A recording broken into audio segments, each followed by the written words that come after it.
The emotional freedom technique, or EFT for short, is a modern energy psychology stress relief technique. Tapping, as it is known due to the method used, has grown in popularity over the past few years. Like with life coaching, thousands of EFT practitioners have popped up and taken over the scene, many of them devising and peddling their own unique brands to the public, often for a hefty sum of money. So what exactly is tapping? Tapping is based on the energy meridians found in traditional Chinese medicine. The idea is that tapping on certain points on your body, like with acupressure, releases energy blocks in your energy system. The basic claim is that emotions are the main cause of illnesses, and that these emotions can be dealt with by removing the internal energy blocks. There are dozens of clinical studies that have verified the effectiveness of tapping. Dawson Church, author of the Tapping Manual, has orchestrated many of these studies. According to mainstream science, no one really knows how tapping works. Your traditional scientist would claim that tapping works solely as a result of the placebo effect. A traditional scientist kind of has to take this stance because by admitting that energy psychology is a real thing, they'd be pulling the rug out from underneath their own belief systems. In order to accept that tapping actually works, we have to accept energy and consciousness as a reality. And that stands in stark contrast to materialism and atheism. Fortunately, lots of medical practitioners are relatively open to the idea of tapping because it's considered a normal stress relief technique. Acknowledge the fact that tapping helps with physical symptoms, as well as just mental and emotional symptoms. I'll leave it to you to decide whether or not you believe in tapping, but I would like to mention that you might want to consider integrating the idea of energy and consciousness into your model of reality. Religionists are usually cited against tapping. Many consider it a form of witchcraft or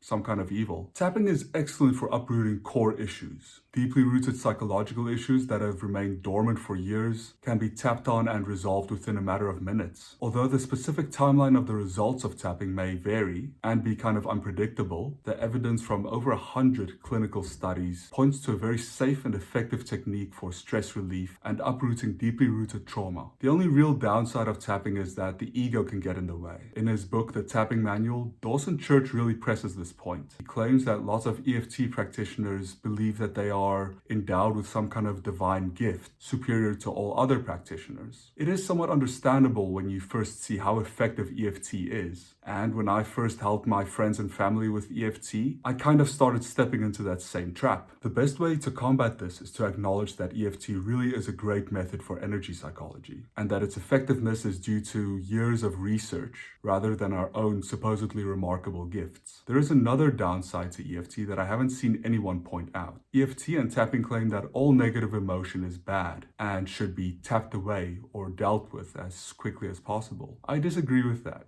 I think that some negative emotions can be used as indicators, lessons from the deeper parts of our psyche as to where we can improve. These lessons might even be quote-unquote messages from higher sources. Regardless of where these messages come from, whether from our own psyche or from an external source, there's little doubt to my mind that they contain useful information on how to evolve spiritually. In my personal experience, if a problem isn't solved by tapping relatively quickly, then I try to look at it from the angle of, is this painful emotion a lesson in disguise? Perhaps EFT practitioners can integrate this idea of negative emotions as lessons into their practice. Tapping really is a remarkable tool for resolving emotions and smoothing out the past. It is almost laughably easy to learn and apply, and the results are really remarkable. I encourage skeptics to have a look at the research done on tapping, which I will link below. I always encourage skepticism when it comes to anything mystical or woo-woo, but simply dismissing things that fall outside of your belief system is neither logical nor scientific. The correct approach here is to be curious and observing. If the research still doesn't convince you, try it for yourself and see. I absolutely love tapping, and it has been a crucial tool in my personal growth. It's an energy psychology method that I regard very highly. So give it an honest shot and see what happens. As always, keep expanding, and I will see you in the next video.